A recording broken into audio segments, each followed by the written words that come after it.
Definitely. Okay, fine. Για ανοίγουμε αυτό εδώ. Τώρα είναι ανοιχτό το μικρόφωνο. Okay, πολύ ωραία.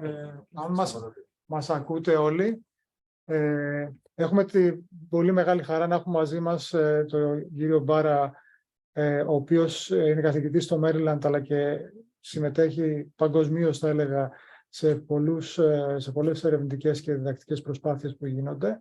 Πραγματικά είναι τιμή μας να τον έχουμε μαζί μας και θα μας μιλήσει για ένα κομμάτι από τα πράγματα που κάνει, που σχετίζεται με τον χώρο της ιατρικής. Δεν θέλω να φάω περισσότερο χρόνο, οπότε the floor is yours.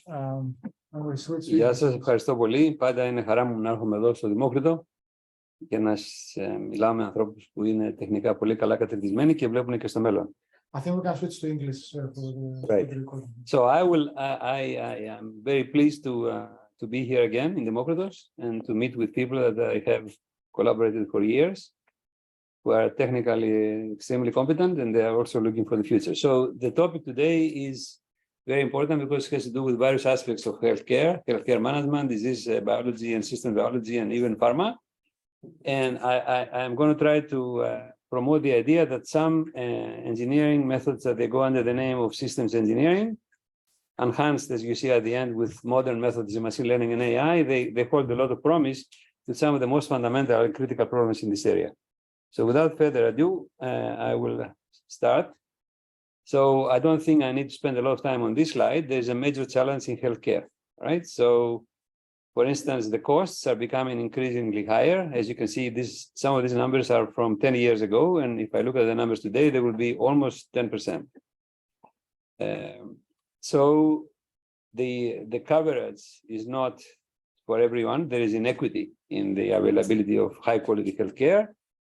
And then there are many aspects of that people in the most advanced countries, they try to ameliorate. Okay, you can see some statistics here of what's happening in the US, in Europe, and even in Australia. If I go to countries in Africa and some of the countries in Asia, the situation is much worse. So this is a universal problem of how we can actually find ways that technology can come and help in providing high-quality healthcare to the largest possible number of people at the lowest cost. Okay, and there are very many issues. The key ones that they are perhaps more important for countries like the G7 and so on and so forth is the aging population and the suffering of the aging population from chronic diseases, the cost and quality, the equality in access of care of healthcare, and the technology availability, and perhaps the most important is the data and the data availability. We collect data in medicine. Quite often we don't collect the correct ones, but the most important problem is, are these data available to researchers and to users of this data in the healthcare provision and management? Okay, so health IT, as I've said here before and others have said, is an extremely promising way of solving this problem. Okay, so we can start from electronic medical records with telemedicine, mobile health, electronic medical prescription, and many other things. In countries like Finland, Sweden, Germany, and even in the US, this has been pushed a lot.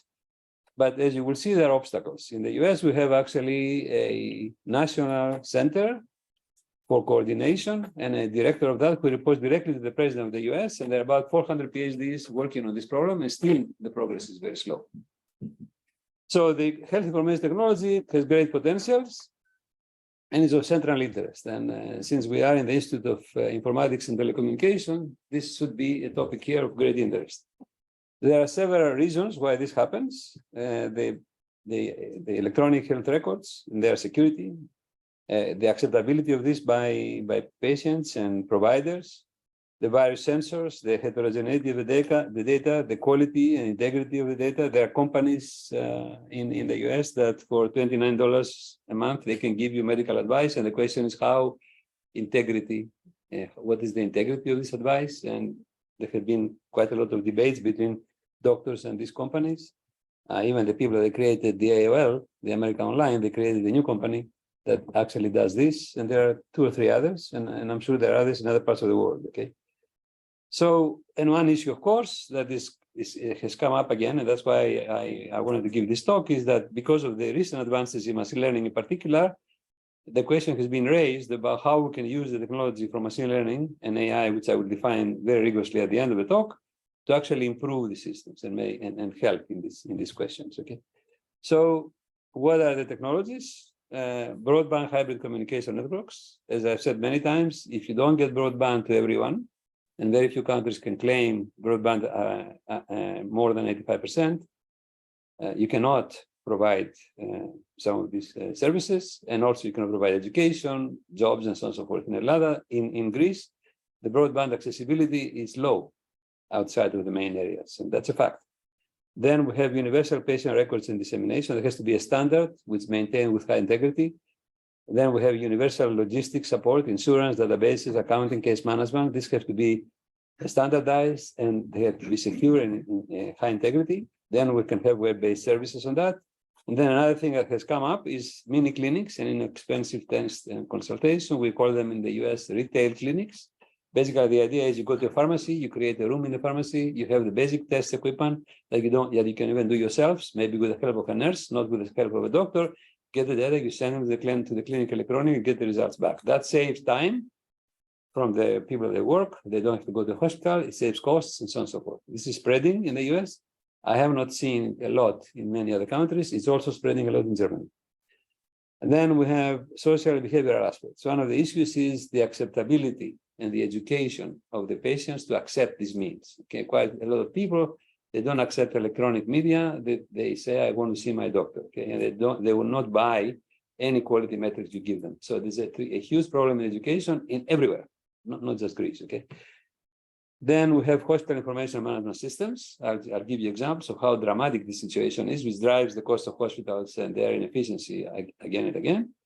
And then we have multimedia systems, robotics, small niches like telesurgery and non-invasive surgery, where robotics play a big role, and this is actually growing. And even the operating rooms are redesigned to, there's a paper I can send you that says, what's the most dangerous room in the world?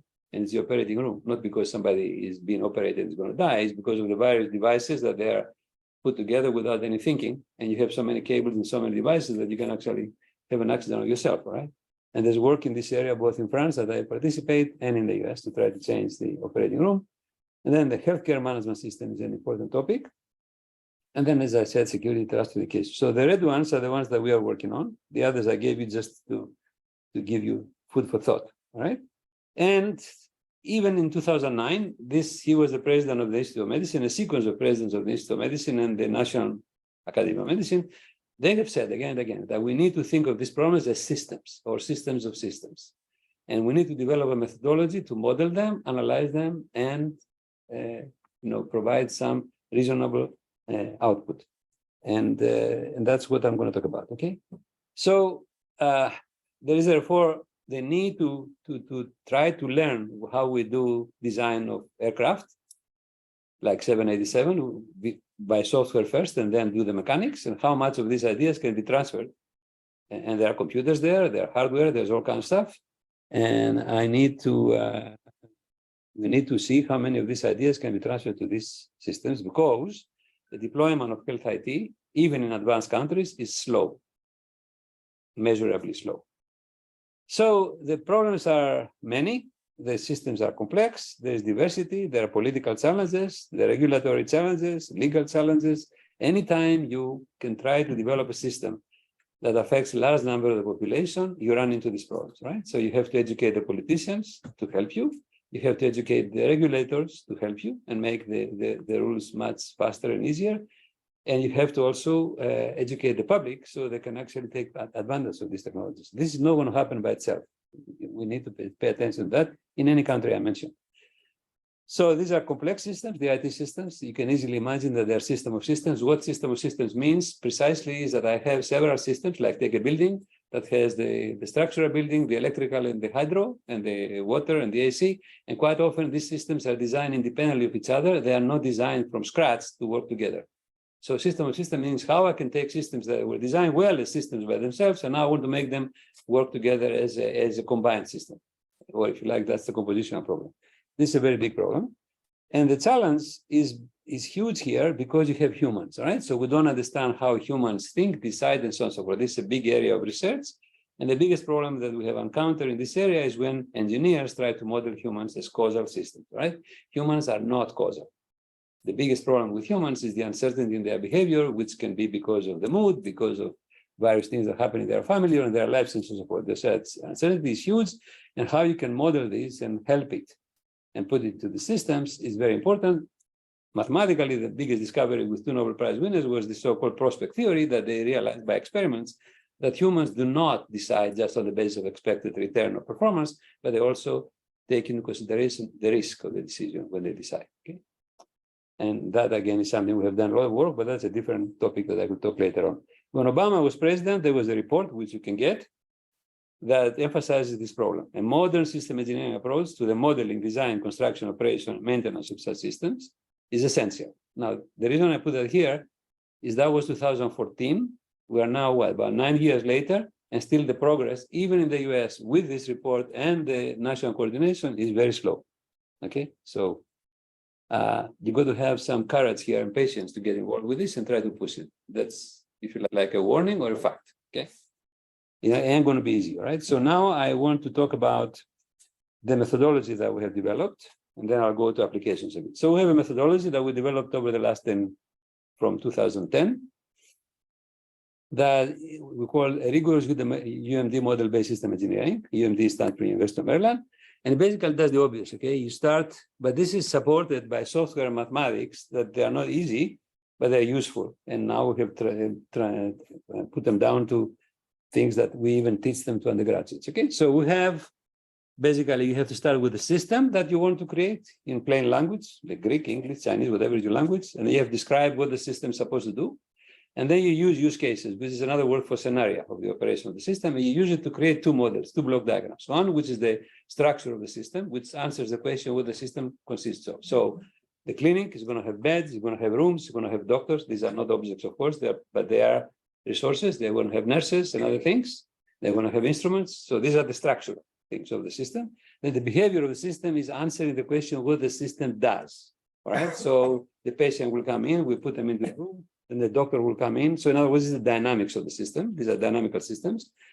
And then you have to map behavior and the structure, meaning you have to describe in these scenarios how the different structural components interact over time. So we use these time lanes that they go down, and we show the interactions. And these are called behavioral diagrams, activity diagrams, sequence diagrams, and so on and so forth. Once you've done that, you have an architecture because you have the components and how they get together.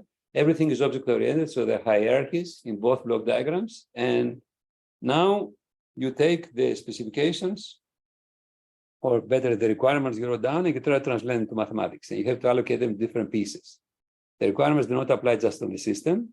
You can create requirements that they apply to subsystems and down to components. And why you need that is because only then you can decide what option of the component you're going to choose, either because you found it in the market or because some subcontractor will give you the service you want, and so on and so forth.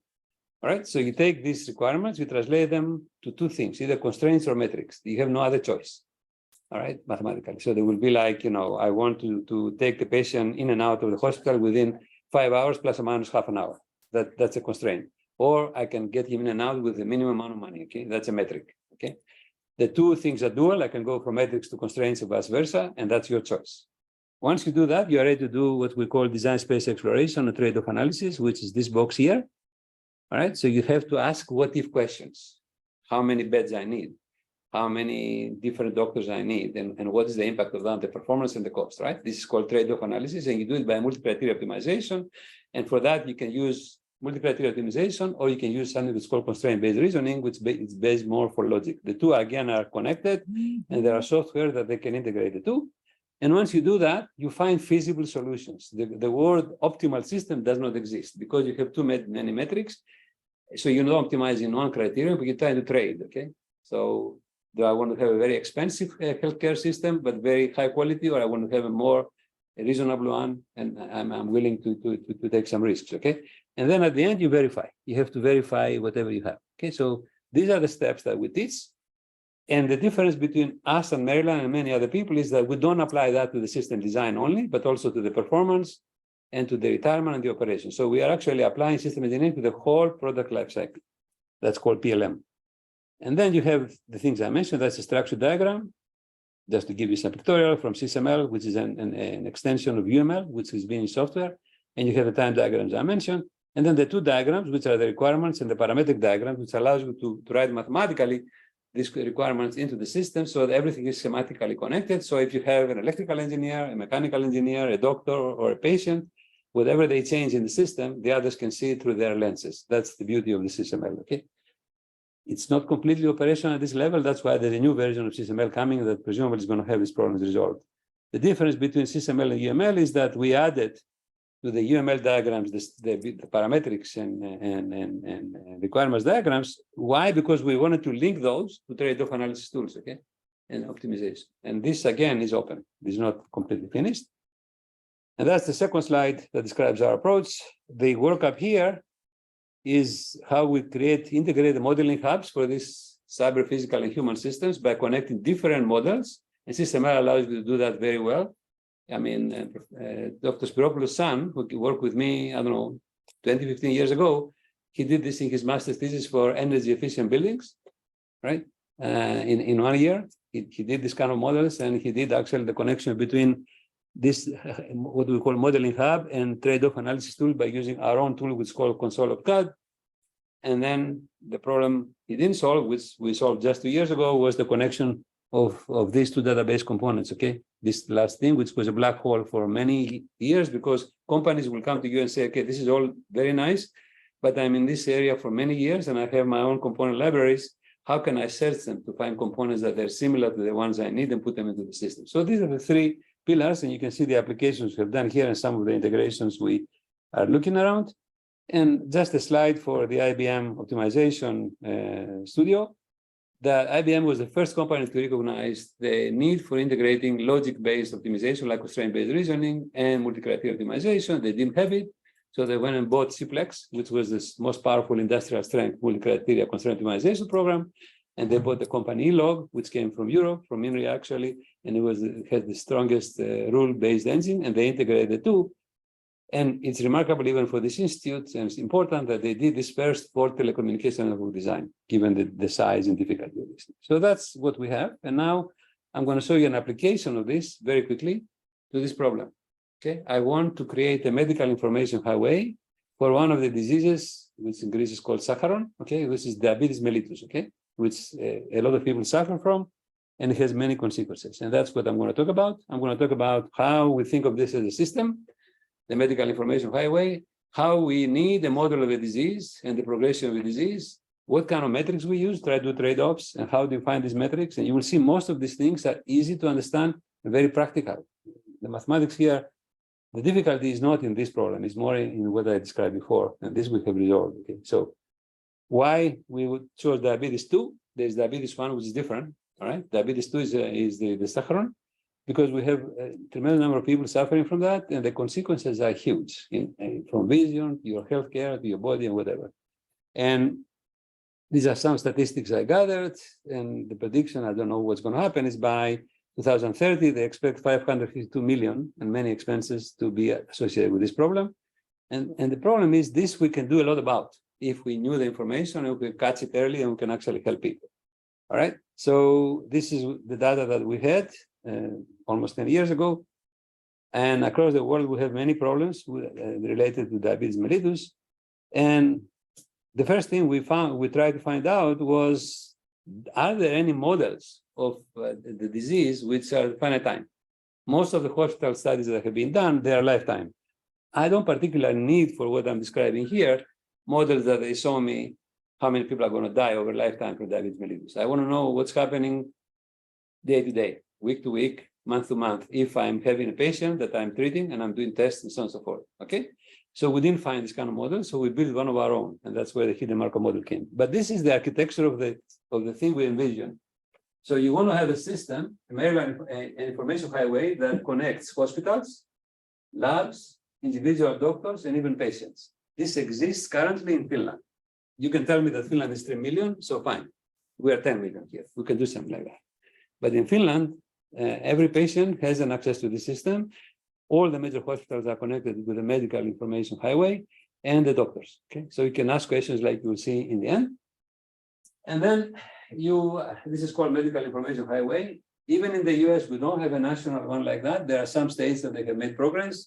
Connecticut is trying to do one. The most advanced that you can publicly go and see what they're doing is the mass information highway, where they first managed to get most of the major hospitals connected with a very broadband network. Then by giving grants to doctors or to groups of doctors, they will help them to join. And 75 to 80% of the medical practitioners in Massachusetts are connected to this medical information highway. And the next phase, which I think is completed now, is to try to get almost 75% of the patients to be able to access it and try to communicate with their doctors and understand their health, okay, in a reasonably good way via this system. Okay, it's extremely important to understand that we're not going to make advances in healthcare if we don't educate the patients and make them understand their situation better when they visit the doctor. If you go to the good medical schools, they actually have courses to teach you how do you extract this kind of information from the patient that visits you. Okay, I have two sons that they are doctors, and when the first time they told me about this, I didn't understand it.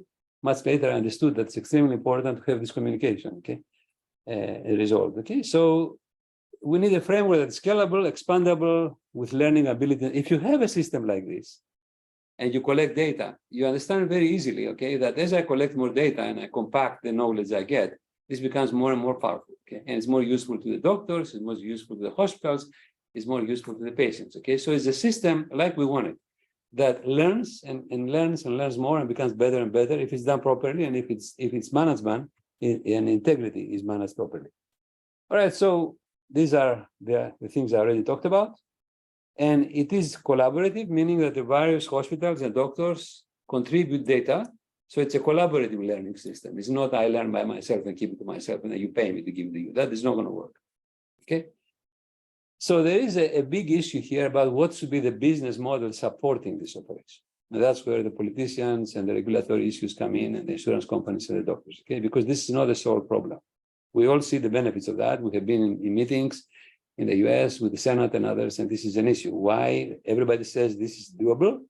And then the question, of course, that the representatives of the people ask is why we're not doing it.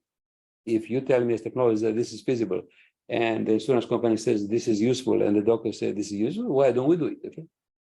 All right. So I won't say anything more about that because the problems are sensitive. This is a system of systems. This is one model we use ourselves. We have 3 layers. At the bottom, we have the reasoning, meaning whatever rules you have, whatever is already known for various diseases. Then you have a diagnostic in the middle, and you have the medical interventions and implementations at the higher level. Interventions means therapies, or how do I do the care? And these, of course, are interrelated.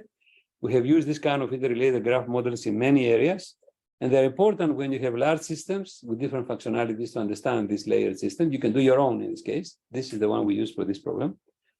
And there are ontologies here, ontologies, concepts that they are connected, and you can see that you have to deal with databases, which are hierarchical.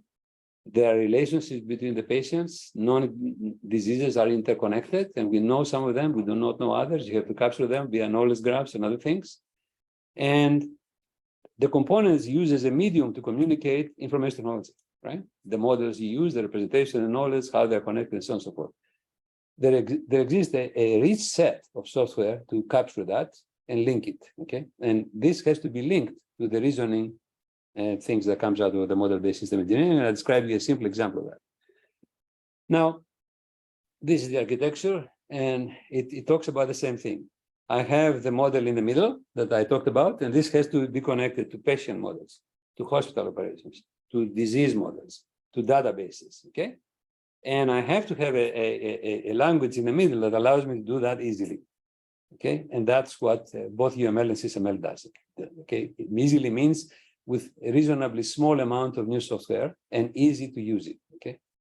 The idea here is to actually have the analog, I don't know if you've seen it, the Iron Man, the movie, that the guy goes into a set of computers and he asks them to build him a panoply to go out and fight. So the computers go around, scan him. They figure out what they have to do, even what material and what geometry, they fix it, and he wears it and goes out. Okay, I understand this from engineering, but we want something as easy as that.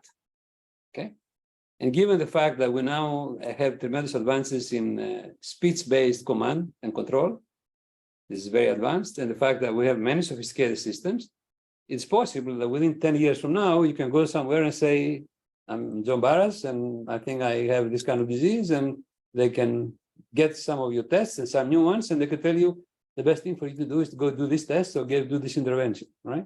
With the help from the doctor. We're not trying to replace a doctor. Let me make that clear, because I don't want to be attacked from that. We're trying to create, that's why we also, sometimes we use the term which now Nokia Bell Labs is using. When we say AI, the term is augmented intelligence, not artificial intelligence, okay, all right. So this is the hidden Markov model we developed. It's a standard thing. The key thing to understand is that the transition probabilities depend on interventions and tests, which are a form of controls, okay? So every transition probability, you see the arguments here, is a transition probability from the three states. The third state is I'm healthy, I go pre-diabetic, and I go diabetic. If you go to the doctor, they give you the AC1 test, and if it's between above 5.7, they say you are pre-diabetic, do something. Don't eat too many cookies, or do something, control your diet, which is one of the controls, but there are others. So we have to understand in any of these diseases, we need to have this kind of hidden Markov chain models. The simplest one you can describe. What the heck are the hidden Markov chain models? It's very simple. Typically, when I have processes, I model them as automata. Each state is a process, and then I go from one step to another. If there are statistics involved, this becomes a Markov chain. And if I don't observe the states directly, but I observe it through tests, that becomes hidden Markov chain. That's it. It's a classical model. We have used it extensively in many areas of engineering, in speech, and so on and so forth. And it has been used in medicine also, okay? The key, though, here is that these are not just hidden Markov models, but they are controlled hidden Markov chains, because the transitions depend on the history of the patient, fine, but they also depend on the treatment and the tests, okay? So that's what it is, and this is what it says. And you can actually, since everything is modular, you can actually add tests. If somebody comes in and says, well, a better test, add it. And then you have to calculate again the probabilities. Unfortunately, to calculate the probabilities, you cannot do it based on models. You need data. And that means it takes time, because you have to have examples of this treatment. And that's why this has to be a system that evolves and learns and so on and so forth. The rest I've talked to you about. So these are the classical tests that everybody knows. In diabetes 2, A1C is the most common. Fasting plasma glucose is another one. I'm giving you the current standards of what is healthy or unhealthy. Okay, I've done this test myself. I mean, I have been sometimes in trouble, especially after Christmas, with all the nice cookies that we get from Greece and so on and so forth. Then you have fasting plasma, and then oral glucose tolerance, and so on and so forth. Okay, and then you have interventions. So you have technology, all right, meaning I get information. I have diet, and we have quantified this according to doctors, how many calories you can burn if you do this XYZ. Exercise, no, this is for exercise. The diet is what foods you should eat and not. And I understand there's debates about that, but you can have a body that says this is a recommendation that we believe in and put it in as a possible intervention and so on and so forth. And then you can select the interventions, okay? So, and then you have the difficulty of cost, fine. You have the cost of an intervention, like this. UK is an intervention, the cost of a diagnostic, which is M. And then the sum of over the lifetime that you treat the patient or for the interval you care, you sum the costs for the interventions, and then the cost of the healthcare management system for this is the sum of the costs, simple things. And those, again, are empirical, okay? Some of them come from the providers and so on and so forth. But you could develop these models, and we did them ourselves by collecting data from hospitals and providers. Then you have to understand the difficult thing. They are patient behavior. You tell him, do this, and he doesn't, because he doesn't care he doesn't believe in doctors. And this is classical in many countries, and it's very typical for those of you, for Greek males, okay? They don't want to go to a doctor, they don't want to follow instructions. So we have, therefore, three types of patients to start with: risk averse, risk indifferent, and risk taker. The person who doesn't want the doctor is a risk taker. He doesn't know that, but that's what he's doing, okay? Or she, to be fair. Therefore, we characterize this by three types of patients, and then we try to calculate probabilities based on previous behavior. And this is where you run into problems more in Europe than in the US, because this is considered privacy, and people don't want to be known that they are risk averse or not. And okay, fine, we can secure this so that the only people know is yourself and the doctor. But here are some results of patient behaviors, okay? So if you are risk averse, right, these probabilities are, you see, they have this distribution. You don't want to take risk. You are very conservative. You go to the doctor frequently, you do your checkups and so on and so forth. If you are risk neutral, you get this kind of probabilities. And if you are risk taker, you see it's different, okay? So these are probabilities, and they are based the behavioral types, meaning how many times the person went to the doctor, how many times it skipped the test, and so on and so forth. And you can calculate this. It involves data that are personal. that's why this is a difficult problem. There are people that they refuse to do that. Right? And how do we educate them that this is their benefit if we provide enough security and privacy for the hospital or for the system to know that, because it will help them better. Okay. Not easy. I'm saying if we had it, here's what we can do. Then the quality, you can go and say the number of periods, okay, that the patient is at state I. This is a simple one. This is occupancy test. How many times over the month, over a year, I'm considered healthy based on these tests. How many times I pre-diabetic, how many times I'm diabetic. And you can do that empirically as fractions. And then you can have a healthcare quality metric by doing this kind of probabilities. Okay, you verify who is risk averse, risk sensitive, and so on and so forth. You multiply by this test, and this is the healthcare quality. Of course, there are many ways to do these risks, and here are some other examples. Now, this is the system, but I can do things like that. I can calculate how many times you went from pre-diabetic to diabetic, or I can so I can make many metrics. All this is doable if you have data and you can do it empirically. Okay? Unfortunately, you cannot do this model-based. And the system we built is this. Okay, so you have a model which is the controlled hidden Markov chain, the database of time histories. Okay, and these are very large systems, and the decision mechanism is stochastic control, stochastic decision making, and basically dynamic programming. Okay, so we can use this mathematics to find, trade-offs between the healthcare cost and the healthcare quality. Please don't attack me when I say we're going to find trade-offs between healthcare quality and cost, because people, what do you mean you're going to lower the quality? I'm not lowering the quality. You give me a bound, how much quality you want, but I have to consider the cost, because if you don't consider the cost, then you cannot make it affordable to everybody. We need to understand that, okay? So these are the tests we talked about. So we have three methods. You can do the expensive by Monte Carlo simulations. Today, we have generated by adversarial networks. We can generate a lot of data from a very small amount of data that are statistically indistinguishable, and we try to go in that direction. So that's one solution to the non-availability of data. If you give me a small amount of data, I can generate many other data that they are statistically indistinguishable by doing generated adversarial networks and even federated generated adversarial networks. The second method is much stronger, because now you use a model, or if you like, your knowledge. Okay, you use the previous knowledge and you build a model, and now you can have a hidden Markov chain, and you can do, fully observable multi-criteria optimization with the model that you have, or a partially observable. Okay, and you will see the difference. And these are kind of trade-off points we get. Okay, over the performance and the cost. Okay, which is a trade-off, if you like, data, and you can understand what's happening. So in other words, we have a lot of analytics that we can do if we can develop this system, which can be used by an individual doctor, by a group of doctors, by a hospital, by an individual at different scales of the analysis, right? And these are other things, right? And the trade-off, if we do the fully observed optimization, is this problem. I'm trying to, the healthcare quality metric, as I said before, is this sum, okay? And if you have two trade-off methods, they are the expensive way, that you take one and you say, if I want to have quality above that much, what is the metric? I change the quality and do that, and you get the Pareto points.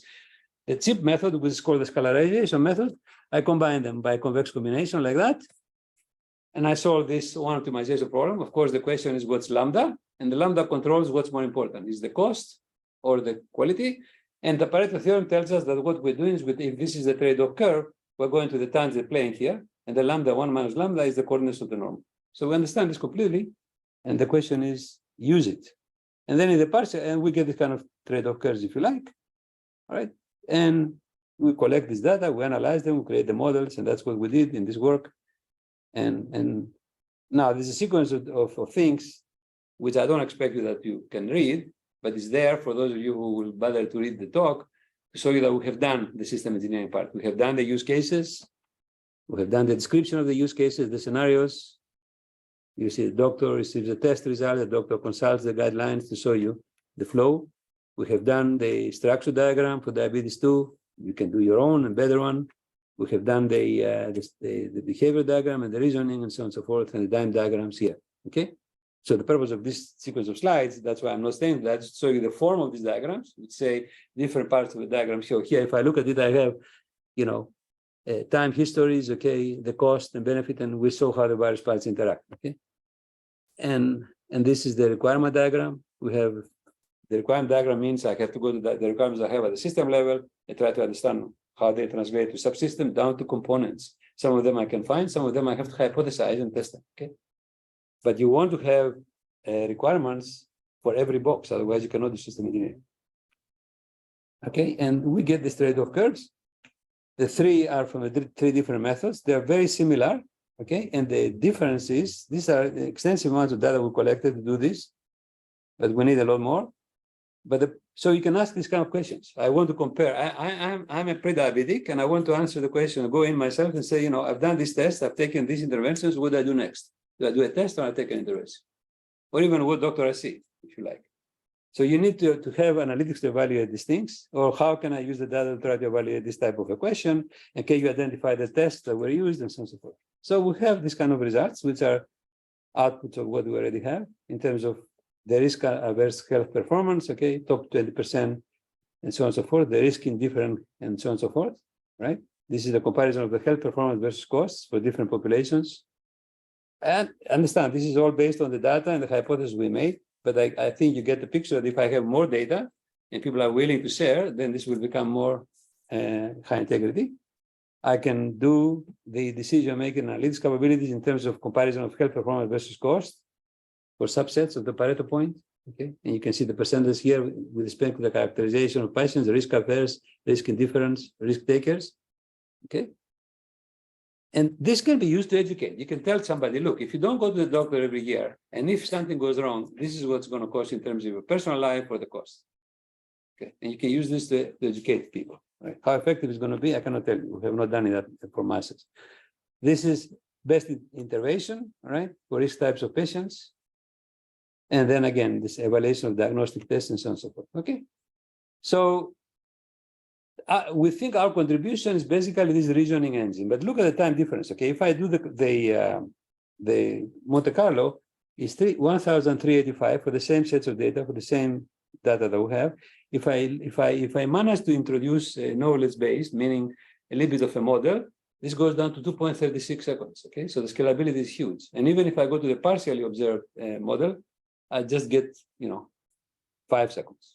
Versus 1,385. So these are very scalable methods, much better than just do completely. The point of this slide is to show you that you indeed have to integrate data-based methods with model-based methods. In other words, knowledge representation, reasoning in these methods. Okay, and that's the reasoning engine. And I finish with that. Okay, you can have. There are many topics here. You can do PhD thesis on if you care about or do research. Now I want to go to a similar problem, which has to do with a very big problem of I want to take care of the management of healthcare intensive care units. In Maryland, we have a system of 13 hospitals. We have a famous trauma center unit. All of them run in the red financially every year, and they always have time overruns. Okay? I do not know what the situation is from intensive care units in Greece. Okay, so that was the work we did.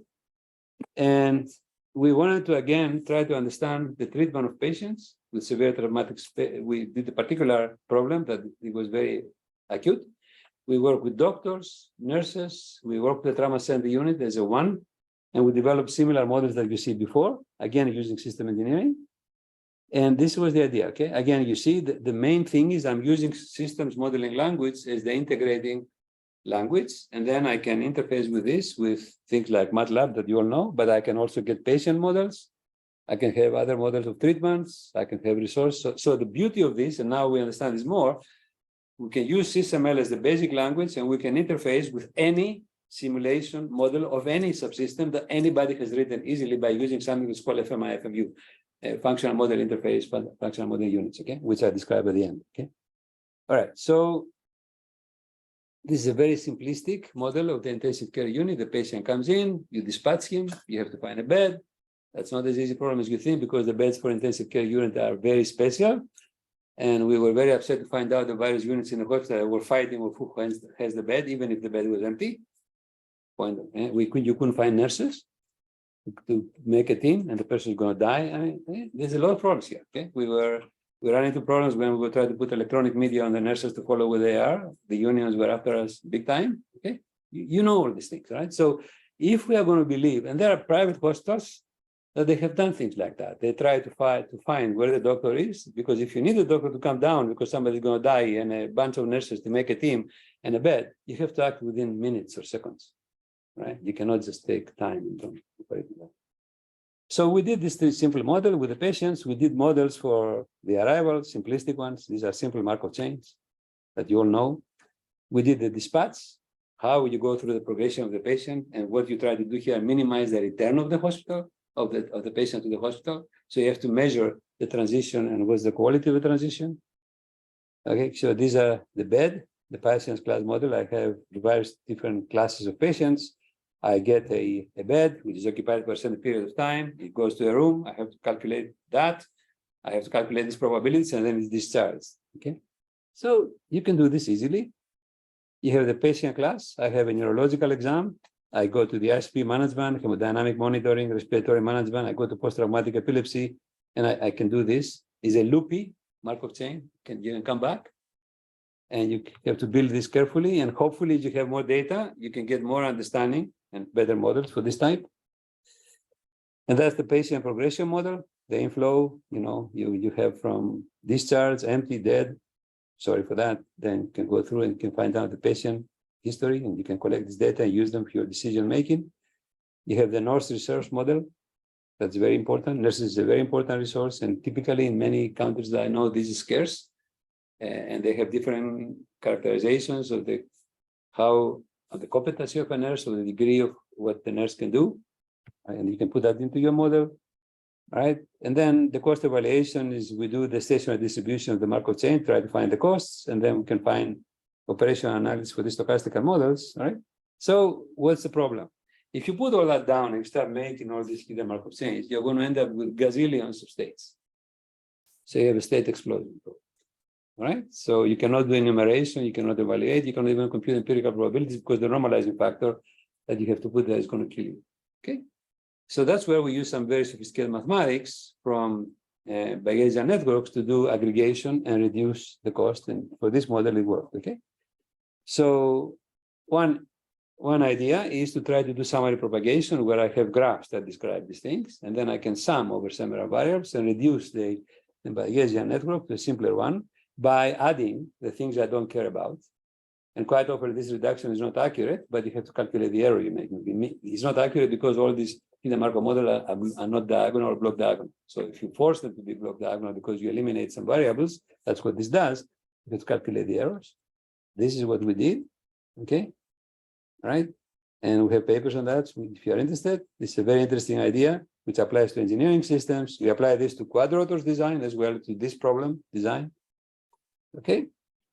And basically it says that if in probabilities I compute conditional probabilities by integrating or summing some of the variables out, here if you have a graph, you sum the values of a certain of the numbers and it comes out. We use factor graphs to show the dependencies of some metrics, if you like, with some of the parameters, what we see here. In this case, the factor graph is a tree, which simplifies the analysis a lot. And the interesting thing, if you look at this, these are two different versions of the same model, but except that now they describe it hierarchically, right?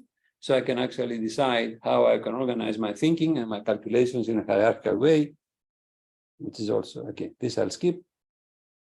Well, the mathematics here have to do with aggregation over graph trees, mapping this into semi-rings, and do that. Okay, so this is a bit difficult mathematics, but the algorithms are understood now. Then you can go to Markov chains, and then you have to look at the traces. You have all the Markov chains, they interact with each other, and the patient is in the middle of it. So you look at the trajectory of the patient through the hospital, these are then traces, and these are clicks over various kinds of Markov chains, and what you worry about is what the transition and how simple I can make this transition. So instead of looking for a gazillions of traces, I can look at the ones that are important for my method. Okay, and that's a simple example. So you go from the left to the right to just these possible cases, and you have probabilities for that. Okay. All right. So these are called product and summation operations. Those of you who know me, we have done tremendous amount of work on semi-rings. Okay, for different problems, like trust problems. And the point is that thanks to the beauty of mathematics, many of the same methods apply to this kind of problems as long as you understand them. Okay, no surprise. Okay, so we did all that. Let me go to the end. Here's the implementation. We implement this in software, thanks to two brilliant students of mine, Sang Yang, who is now working with Google, and Yuchen Zhu, who is now with General Electric, and the other one has his own company. And you see, we built all that, the multidimensional Markov chains, the analysis engine, the XML transition of the data. This was actual software for reasonably large system. The fact that we have multidimensional Markov chains comes because we have different Markov chains and they all sort of work in parallel or in synchrony and asynchrony.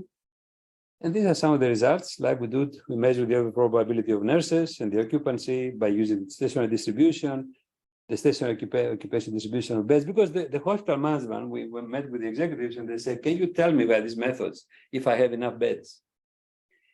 Because these beds are expensive. They can be $150,000 per bed, okay? So if I buy more beds, okay, this is an emergency, am I going to get a reduction in my cost overruns? Am I going to get a reduction in the time, in the delays that the patients are suffering? These tools have the ability, as I said before, to make these what-if questions at different levels of management. Okay, you can do it at the level of the executive board of 13 hospitals. You can do it for one hospital. You can do it for one clinic. You can do it in 100% of the clinic. Okay, this trade-off analysis. All right, and this is a detailed calculation. Again, I don't expect to read it. That went down to numbers of course, and we did spreadsheet and Excel spreadsheet to show that this is not impractical. You can bring it down to numbers. Okay, and we use the famous trauma center unit with the costs and times and all that stuff. We had tremendous help from some of the most competent and interested nurses in this. This was extremely helpful. And this is the reduction of the cost blowout. Okay, you see that the red curve is where you would go, which you couldn't go without our methods. And the second shows you, like, you use this aggregation methods, how easily you can actually bring it down to do this reasonably well. Okay. All right. So there are some possible studies you can do. If you have participating doctors here, you can try to do the same things. And there is a lot of future works that you can do. And you need the bottom one is, if I now take the current trend that people want to bring machine learning and AI here, how do I do that? And how much I'm going to gain? It's a very interesting direction. Let me finish by two smaller. Every one of them is a long talk, but I'm going to give you just the gist of it. Okay. The same idea. I want to use system engineering methods to understand disease. This is called system biology. Okay. So the word system engineering became system biology, and there's a language that's inspired by UML and SysML, which is for system biology, and is used when I try to design new cells and how do I change their actions to create new proteins or new cells and so on and so forth. And that's, of course, the ultimate system challenge because of the complexity and the heterogeneity of the component. This is called system biology. It's used more and more. And here, I'm going to use it to understand, this was the work we did with Christina Rose-Kirchhoff, who is now in the Medical School of Pittsburgh, to develop the first mechanistic model, as it's called, of the Alzheimer's disease. And there are now several people in the US developing these models, okay? And of course, you've heard of Alzheimer's disease, but what we now understand is that the two proteins, ApoE and tau, that they interfere with the synapses, the one externally, the one internally. So this becomes now a control problem. What the heck they change so that the interconnections, and as you see on the last picture, the structure of the brain changes. It becomes thinner, okay? And we have this pathology. But the bad news we found out is by the time they detect Alzheimer's disease, you might have had it for 25 years. Okay? That was the result of this study which we did for mice. We don't have any results like that for humans. Okay, so that's a pathology. I don't know how many of you are doctors, but these are the characteristics. I have inflammatory markers. I have abnormalities in the living metabolism that they can be measured. I have extensive neural loss. I lose the ability of the neurons to propagate pulses. This can be measured. I have dysfunction. Your brain, I don't know if you know it, is full of cholesterol, right? But any drug against cholesterol has no effect on the Alzheimer. The cholesterol you have in your brain and the cholesterol you have in your blood is completely different. This is also we understand now. And the alpha beta plaques are the ones that the amyloid plaques that they go and create themselves along the synapses. And that's what you start seeing, the very bad effects of Alzheimer's. By the time you see alpha beta plaques, even at a micro level, it's too late, unfortunately. You already had the disease for 20, 25 years. Okay, so the motivation, of course, is huge here. We're talking about hundreds of millions of people every year and how for Alzheimer's disease. There is no treatment. There have been 26 companies that they declared protein-based and measurable fixes. None of them have worked. They all failed, which means we don't understand this disease, okay? What we contributed, we understand these simple effects, okay, by our models, by running them backwards in time. We found out when the abnormality starts. We validated these models by extensive experimental work, thanks to her work with mice. And what we did with mice, of course, we cannot do to humans, because we will inject the disease in mice, accelerated, we'll kill the mice, take the brain, slice it, and we're able to validate the models. This is the biology. And so we're looking for large databases of Alzheimer's disease over 20, 25 years to be able to do similar studies, data-based, and do similar things for Alzheimer's. This is some of the hypotheses for what causes Alzheimer's. I don't think that doctors here, I'll skip it.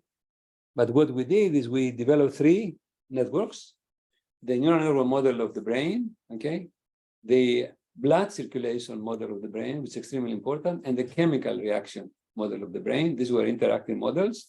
They were based on the classical biological model in terms of rates. Now we understand that the blood circulation model is extremely important because the blood cleans the cells, right? In addition to bring you food, it also takes the blood out. And if you don't clean the cells in the brain, that's where you get problems. This is understood now as a major problem for Alzheimer's. All right, so we did all that. And this was the first model that now is called mechanistic. There's a group at Stanford that does more sophistication for this. It was mechanistic because the doctors did not like this kind of model, which was more like cells interacting and this stuff and stuff like that, okay? They were looking more at empirical models and so on and so forth. Now it's more accepted, and systems biology has been introduced to that to help it. This was the initial circuit that we created, and you can see here interactions between cholesterol and various alpha beta proteins, ApoE, tau, and chemicals, right? And we use this as the basis for putting hypotheses in the traditional way of biological research. This is the effects. We try to get some drugs that they fight cholesterol, like simvastatin, to see if they have any effects. Unfortunately, no. Okay, and many other things. Okay, so this was the hypothesis to measure the level of alpha beta following a chronic decrease in brain cholesterol levels. Right, so treatment of mice with simvastatin led to a statistically significant increase in alpha beta plaque density as measured by ISA. Okay, so it didn't help. And then we did several hypotheses to measure the expression levels of LPR1 and so on and so forth. Sorry for the biological terms, but I thought some of you that care about this problem, that you may talk to medical doctors and try to do something more than what we did. There's a lot more to be done. And the second aim was to develop a system biology mathematical model for Alzheimer's, to study the roles of cholesterol, ARP, ApoE, and now even tau. What we did is we ran these networks backwards and to find the abnormality, and we find, if we extrapolate to the human age, that by the time you find and detect with the current detecting alpha beta plaques, you may have had the disease from 2025. So when I diagnose with 65 or 70, you may have the disease from 45. That's why it's a terrible disease. Okay, so, and then we went more, we developed more sophisticated models of the brain. Why? Because since we could not have the data for the humans, we decided to go physiologically and model the brain of the humans, talking to anesthesiologists, understand things like, as you grow older, the ability of the neurons to send pulses, it goes down. And that's important for anesthesiologists because that's how they determine the doses they give you to put you to sleep. And if you're older, they need less because you're easier to put to sleep and things like that. Okay. So there's a lot of stuff here. Sorry for but the overall conclusions is that the effect of simvastatin on LRP and ApoE levels, in addition to change in alpha beta protein, shows that this goes up in response to simvastatin. And then we develop a model that describes the ApoE. At this time, we started looking at tau. Now there's more interest in tau. There's even more detailed models of this now, especially in the Stanford group. And the last thing I want to do, which is the most exciting, is this called lab on a chip. Okay, so let me explain what that is. 3 or 4 more slides. So the idea is, why is making drugs so expensive? The reason why drugs is so expensive is the testing, right? Which is this slide here. Okay, because if I want to put the drug from the laboratory to the market, I have to test against every possible human, right? So that takes 12 years or maybe 2 billion, because I've tested about every human, right? So 70% of the cost, both in time and money, of a drug development is the testing. So pharma has come with the idea that maybe instead of one medicine, now that we have more advances in genomics, I will define sub-medicines which are classified, clustered, according to the side effects and the phenotype of the human. So that gives the possibility that I can create, instead of one drug, 5, and that takes, or 6 or whatever, they claim this is going to allow them to cut the time and the cost 5 times, okay? So this is very close to precision medicine, but to do that, you need to be able to measure this. So in 2003, with my colleague from biomedical engineering, Bill Benday, we came up with the idea based on some previous work at Cornell. This was called silicon chaperones. It was a very famous person in Cornell that created hardware emulation of disease models on a chip. This was a silicon chip. And we said, that's not good enough.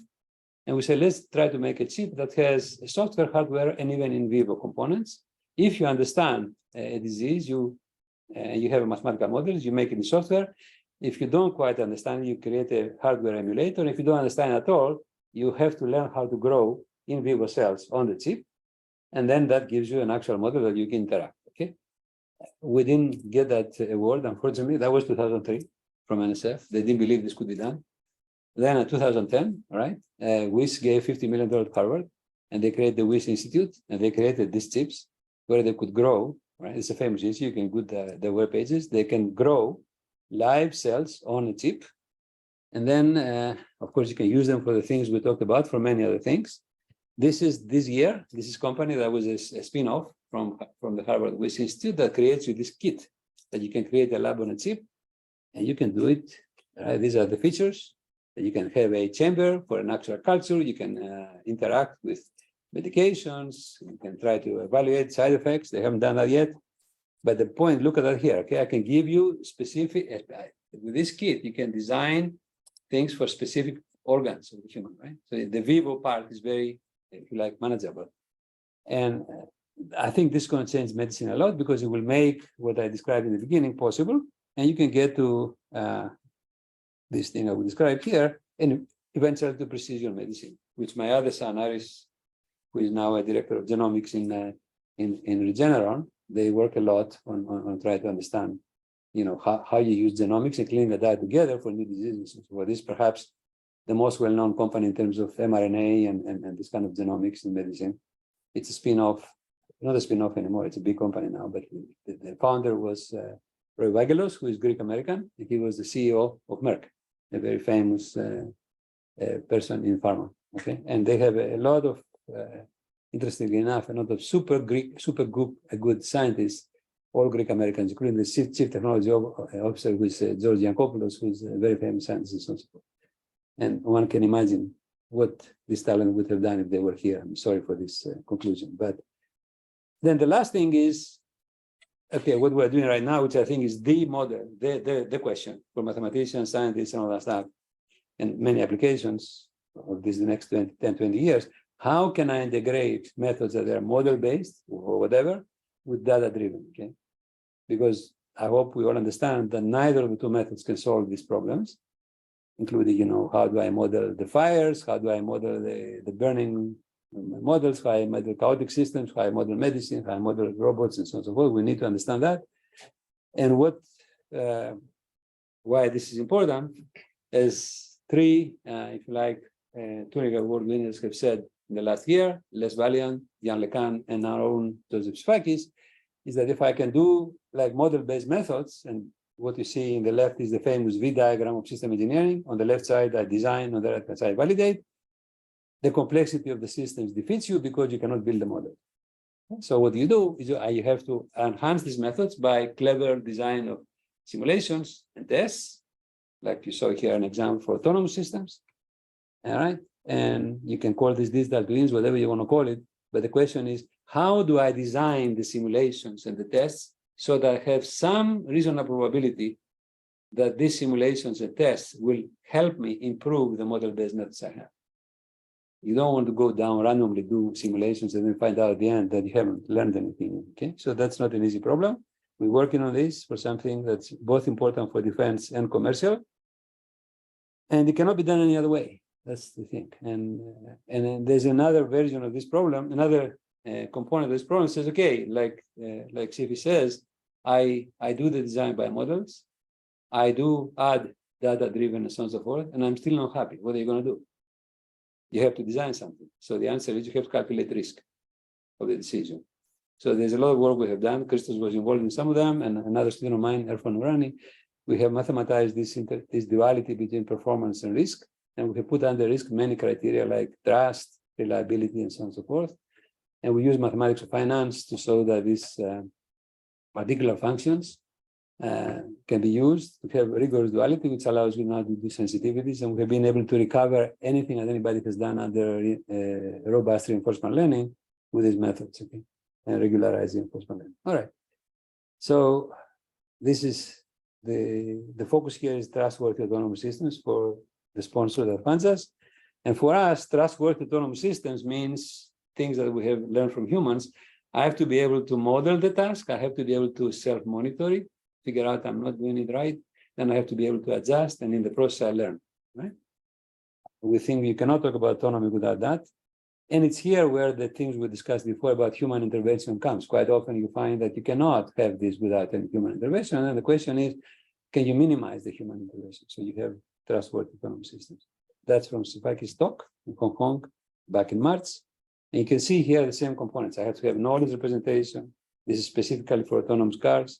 I have to link this to machine learning. I have to link this to decision making. I have to do it both model-based and data-based. This you've seen before. So what we're doing now is we're adding machine learning and AI to the modeling. We're adding machine learning and AI to the trade-off analysis. We're adding machine learning and AI in the searching of databases.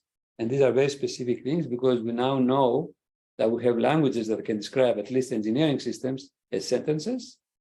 And the words are the components, and the connectivity is actually coming from the physics or other things that you use to implement this thing. All right, and this, we now have a software set up for engineering systems that uses the left-hand side, which is what we have developed, and we're linking it to things that we got from Dassault System, which is a major company in Europe on system engineering, and allows us to link different simulation models, specifically those that are written in ROS. This is for robotics. And we can now try to do the whole cycle of model-based of system engineering, meaning the modeling, the trade-off analysis, the specifications, by combining model-based and data-driven methods. And the key idea that avoid the difficulties that Dr. Spiropoulos' son had to face, we don't have to use meta-modeling anymore. We can actually use this FMI, FMU to link models and simulations that are written in different languages from different people.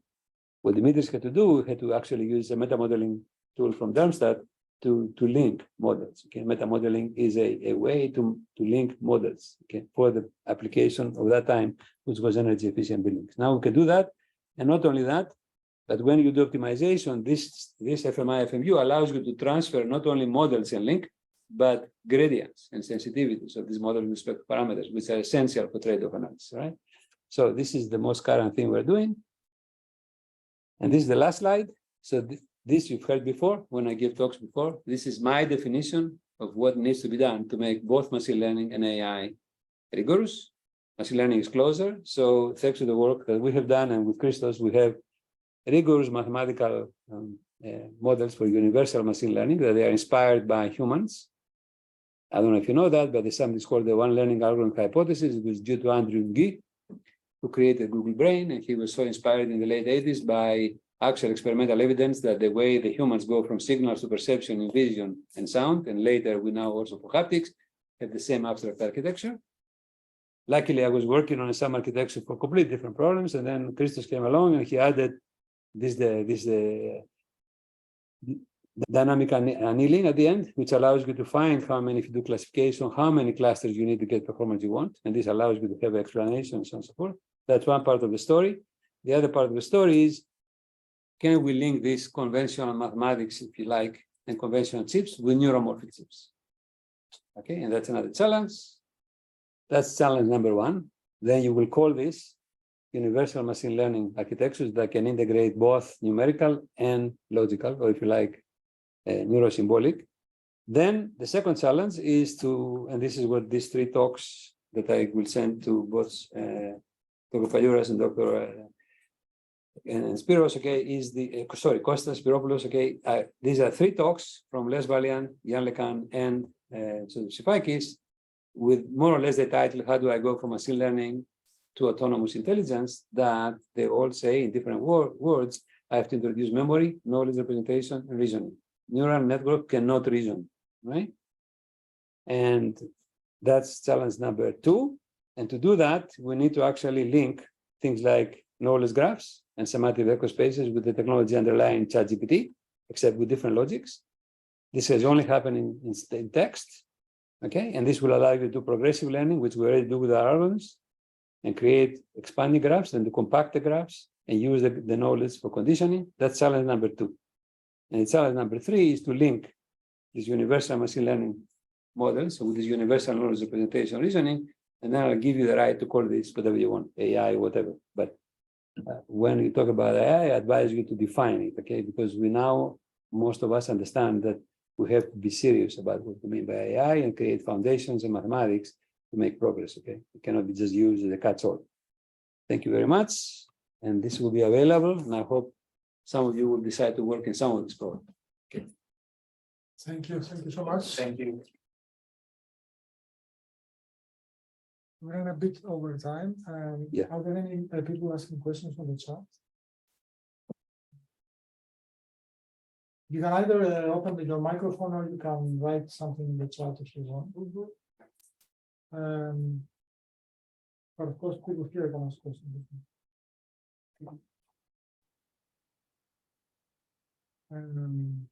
Is there any question or? Not on the chat. Anybody from here? I have some. Nikos. By the way, Nikos is our PhD student working in neurosymbolic. Okay.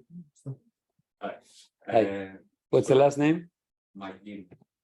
McGuinness. McGinn. Nice to meet you. Go ahead.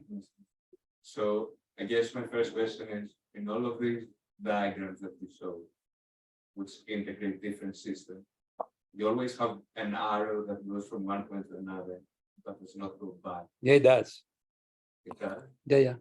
Right. It So was this not. was my first You may not have seen it, but in the diagram that I have where it describes the system engineering process, there's all kinds of feedbacks. This is never static. It always changes. As you Okay, I missed the beginning, but it's okay. It may not be visible because okay. So this was my first. there's always looping around these diagrams because you always learn more. You reduce the model. This was my question. Yeah. Whether you find that you don't actually by direction like one system directly with other. They are directed though. There are graphs on both directions, but they are directed, meaning the strength and emphasis in one direction is not the same as the other. In many ways. That they indirect. They are not, in other words, undirected graphs. Okay, they are directed graphs with arrows both ways. This was my first question. My second one is so from what I saw, many of the things that you're doing, you're integrating many different systems. You have some that are logic based, and you have knowledge representation, some that are probability based, and you have MEMS, and some that are, I didn't see any perception based. In the future, when you start experimenting with neural networks and stuff like that, you might have perceptive components and all of them interact in a specific way. So I guess my question, which is more existential, I guess, rather than practical, in my very limited experience, I find that the large problem is not in how you integrate those systems, but in the fact that whenever you're trying to create something that could be applied in a real world application, which needs to be scalable, the problem is that inside the box you're finding problems. And what I'm trying to, like, for example, if you try to do knowledge representation, and then integrate that with probability, and then integrate that with perception. This integration has overhead, right? But these systems some of these systems have by definition quite lacking in scalability. So that, if you try to do inference on first order rules in huge database, you find scalability bottlenecks easily. And as you add new components, it only becomes more difficult. So my question is whether the solution that you're proposing to this is that we try to make each system as small as possible and then integrate them in some intricate way? Or, I mean, what would be your take in how? The key word is the one that you did not refer to, is composability. Yeah. Okay, so SysML models, like UML models, they are by definition, and for the reasons you described, even for software engineering, composable. All right, the difficulty in applying SysML with its composability to the real systems is not whether I can compose the models, but what do I do with the corresponding metrics and tolerances? Because if I have tolerances that are described in, let's say, inequalities, right? I have to have a weight for something between 1 and 2 tons. I need to go from here to there within 10 minutes plus or minus seconds, okay? And I have several systems like this that I verify in the subsystem level. Then I try to compose them now. The constraints will not compose easily. So what's the answer is you have to be conservative, and you have to calculate how much you lose by composability. That's the only way to achieve scalability. You're not going to achieve scalability at the full system level, okay? Never. So the answer to all these questions that have with scalability is develop systems that are composable. And then understand how you compose the models and how you compose their specifications. That applies to everything I talked about here, whether it was theory and application. Okay? It applies to knowledge graphs. Okay, I have to start with small graphs and then I expand them. But as you go to larger one, you have probabilistic inference or integrity on each one of the things. How does this transfer when I compose things, right? So there are things that we can do by using, if you like, formal methods like contract-based design or formal systems. And there are things that we use from physics like Ford Hamiltonian systems that they are self-composable, all right? But you have to address this question. There's no other way that you can get scalability, okay? So you have to and be careful about scalability, because if you decompose too much, the communication between the components is going to kill you. And this is well known even from component-based software, right? So this is what you have to address here. When you talk about scalability, do you refer to computational performance or scalability in terms of being able to build a larger system? Both. Okay. One of the things that the current machine learning does not address, except very few works, is complexity. Right? So I'm giving an example. Like, there's a famous guy, Max Tegelman from MIT, right? He's a physicist. With a group of students, they try to recreate all from data, all the physics formulas that exist in Feynman's book. Okay, so one famous example that I give, because there are very few like that, he says, I'm trying to get from the data the formula for the kinetic energy. So an m 1/2 mv squared. Okay, so if you put severe constraints on the complexity, meaning it has to be very simple, you get the classical formula. If you relax it a bit, you get the relativistic formula. Of course, if it is in the data. So that's one gap that exists in current machine learning, and that's of course connected to timing. The second gap is timing performance. If I'm going to use learning for real-time autonomy, real-time decision-making, the learning algorithm has to converge very fast. And then it becomes the famous trade-off for speed-accuracy trade-off, which also happens in your brain and mind. Right? You're driving. Are you really going to examine the whole scene, or you're going to try to avoid the pavement? Right? And you quite often you make decisions that are not the variance is large, but that you have to do. So there are many experiments that they capture this speed accuracy trade-off, and it has not been studied, even in neural networks. All right. I guess your suggestion, I want to do this, and I have to define it in terms of some system. Yeah. And I have to relax my bounds on them as much as possible. I have to define them in a way such as they can be very unsure about what each of them. I didn't say very unsure. You have to quantify how unsure. Yeah. Let me give you a simple example. You invest in the stock market. This everybody understands this. Why we went to mathematics finance. Would you care only about what the agent tells you about the expected return, or you want to worry about volatility? Oh. Right. And that's based now on Nobel Prize winning work that says humans, when they decide, they don't decide according to the von Neumann model of expected utility, but they also trade between expected utility and, risk. Variance is a risk. Volatility is a risk. So our interpretation of risk is that you have a variation from what is the expected performance. So you have to trade this. The speed accuracy trade-off is a risk. The trust, let's take any notion of trust. Take one over trust, that's risk. If trust is huge, the one over trust is small. So the risk is small. If trust is small, then the risk is high. The same thing with reliability. I'm giving you very simple mathematics, but this is the reason why we believe that the trade-off between performance and risk is fundamental. And we now have a way to understand it mathematically under models that are under your control, okay? Please be aware of the fact that you are the designer, you are the analyst. In this kind of studies, which are performance analysis or design studies, you define the constraints, you define the metrics. These are not physics. You are in control. So it behooves you to choose constraints and metrics that you can analyze. This is not physics like I'm trying to understand how flames propagate and develop a model that gives me accurately the ups and downs of the flames. This is not it. This is different, okay? In design and operations and scheduling all that stuff, you can define the metrics. And why I'm telling you that? Because I'm sure you have run into reinforcement learning, all right? Why do I have to worry about regret or gain? Why don't I just put constraints and try to do reinforcement learning based on constraints alone? Since I know that constraints can be turned into gains and vice versa. And you have all the works trying to learn the regret or the reward for reinforcement learning. Why? I can do robustness and analysis of reinforcement learning without that. The key question is not that. The key question in reinforcement learning is that you know from definition that is brittle, is unstable.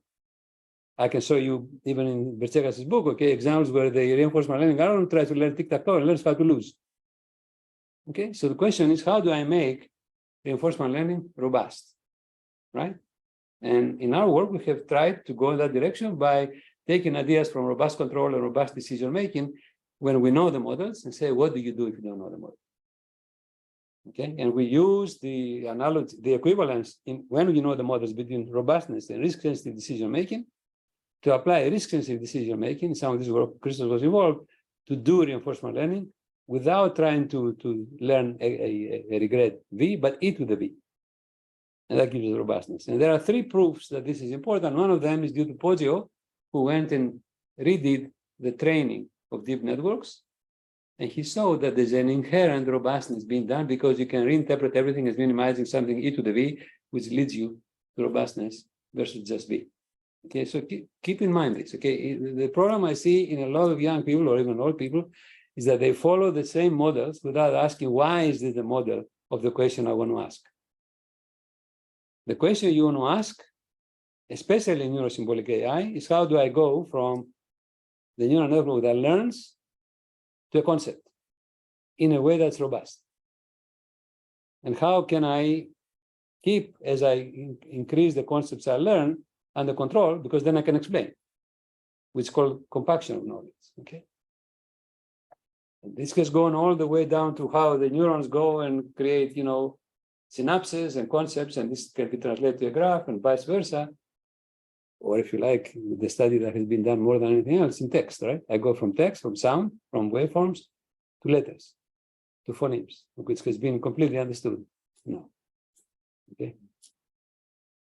Since you work in neurosymbolic AI, I told George, okay, is that, are you following the IBM workshop on neurosymbolic AI? No, my other supervisor went there. Every January, you know that. Yeah. Okay, so I follow it, and the disappointing fact is that most of the papers are on text or language. Yeah.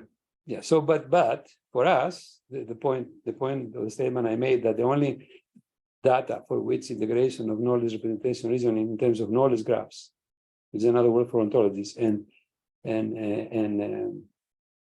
semantic vector space has happened is in speech. The challenge for us is, can I do that for medical data? Can I do it for engineering data, okay? And what's the underlying logic? It's not going to be text. It's not going to be the grammar and syntax of a spoken language. It's going to be different. This is the challenge to me, okay? Then you can go from neuro to symbolic.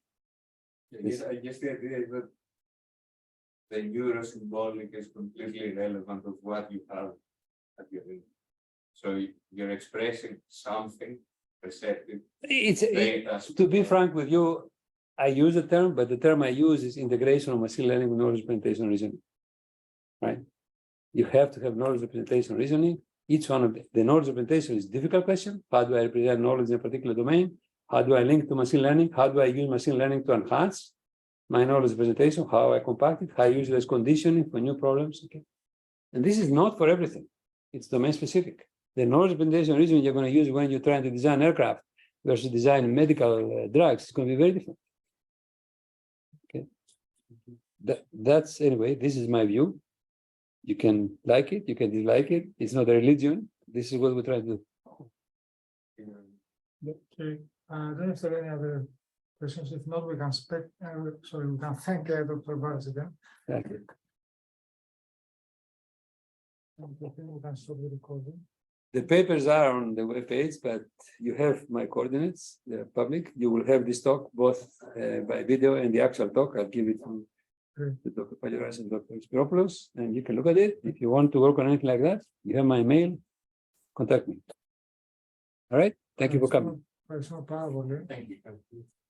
Εγώ θα πρέπει να σας αφήσω γιατί μια συνάντησή μου έχει ξεκινήσει 25 λεπτά.